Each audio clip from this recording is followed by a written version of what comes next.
नमस्कार। गीताको अघिल्लो भागमा हामीले धृतराष्ट्रको भित्री अन्धोपनको चर्चा गर्यौं। आज हामी कुरुक्षेत्रको मैदानमा दुर्योधनको त्यो विशेष मनोविज्ञानको बारेमा कुरा गर्नेछौं जुन उनले गुरु द्रोणाचार्यको अगाडि प्रदर्शन गरे। जब पाण्डवहरूको सेना युद्धको लागि व्यूहाकारमा खडा भयो तब दुर्योधन गुरु द्रोणाचार्यको नजिक पुगेर भन्छन्, दृष्ट्वा तु पाण्डवानिकं व्यूढं दुर्योधनस्तदा आचार्यमुपसंगम्य राजा वचनम अब्रवीत्। 2।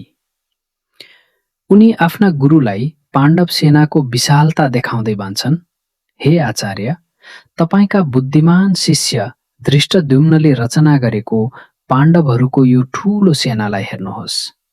त्यसपछि दुर्योधनले श्लोक 3 देखि 6 सम्म पाण्डवका एक एक महारथीहरूको नाम लिन्छन्।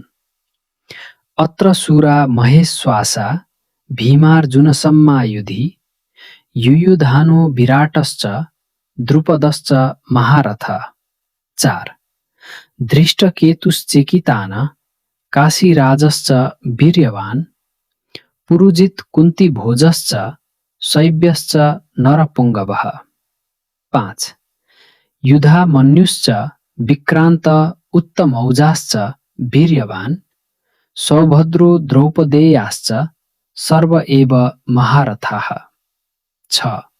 उनले भीम, अर्जुन, सात्यकी, विराट, द्रुपद, धृष्टकेतु, चेकितान, काशीराज, कुन्तीभोज, अभिमन्यु र द्रौपदीका 5 छोराहरूको नाम लिएर उनीहरू सबैलाई महारथीको संज्ञा दिन्छन्। यहाँ एउटा अचम्मको कुरा के छ भने दुर्योधनले आफ्नो कुरा शत्रुको निन्दाबाट होइन प्रशंसाबाट सुरु गरे। मेरो ज्योतिषीय र आध्यात्मिक यात्रामा मैले एउटा कुरा बुझेको छु, जसको मनमा हीनताको भावना हुन्छ उसले मात्र आफ्नो बडप्पन बढी देखाउँछ।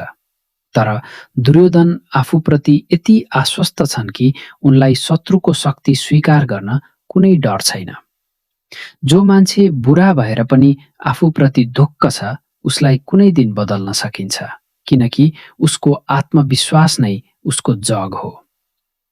पाण्डवका वीरहरूको नाम लिएपछि दुर्योधनले श्लोक 7 देखि 9 सम्म आफ्ना सेनाका नायकहरू भीष्म, कर्ण, कृपाचार्य, अश्वत्थामा र विकर्णको चर्चा गर्छन् र भन्छन् कि यी सबै वीरहरू मेरो लागि ज्यान दिन तयार छन्। अन्त्यमा श्लोक 10 र 11 मा उनी एउटा निष्कर्ष निकाल्छन्। अपर्याप्तं तदस्माकं बलं भीष्माभिरक्षितम् पर्याप्तं तुइदमेतेषां बलं भीमाभिरक्षितम्। 10।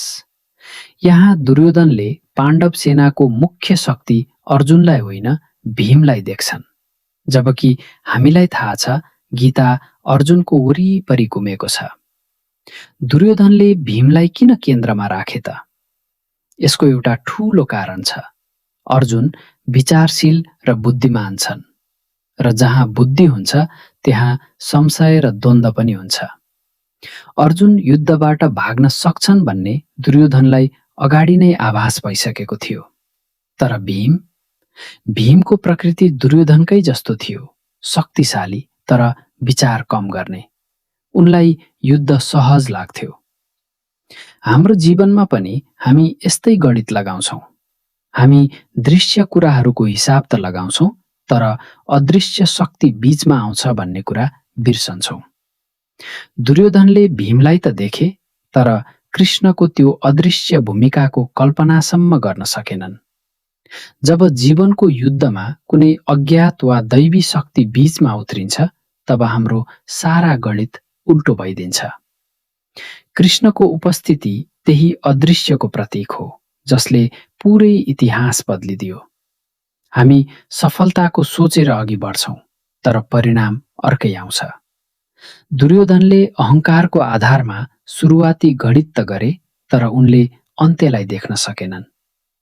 जसले कार्यको सुरुवातमै त्यसको अन्तिम परिणामलाई देख्न सक्छ उही वास्तवमा धार्मिक र विवेकशील मान्छे हो। आजको लागि यति नै।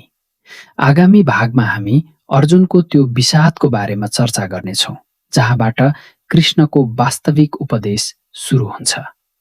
जय श्री कृष्ण।